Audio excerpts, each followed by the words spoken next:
Choosing the right soundbar for your TV can be tricky, but here are some things to consider before getting the JBL Bar 3.1.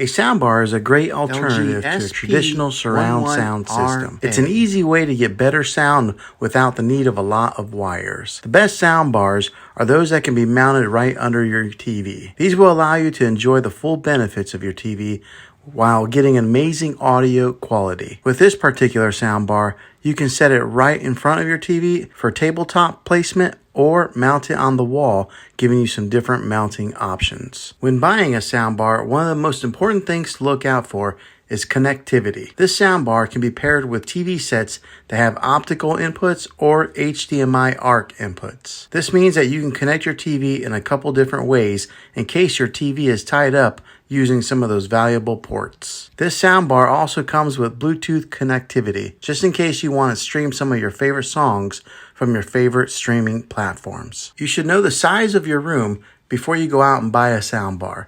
The size of your room will determine how powerful of a soundbar that you'll need to buy. This particular soundbar puts out some powerful watts, but make sure that it's the best soundbar for your particular space. It is also important to know whether you want a soundbar with a wireless subwoofer. A wired subwoofer is cheaper, but it can limit your mobility. A wireless subwoofer tends to be a little bit more expensive, but they do allow for more freedom of movement. Most people are using soundbars these days because they're better at providing sound than what comes from your TV.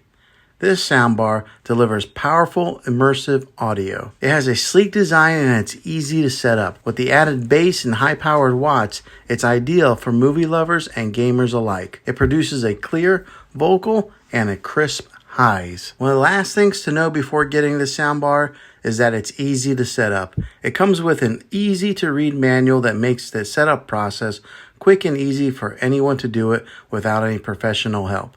You don't need to be a highly skilled tech person to get it up and running quickly. Well, hopefully this video was helpful for you. If it was, go ahead and click a thumbs up. Go ahead and subscribe to my channel. I make tech videos all the time, and I would love to have you back in the next one. Take care.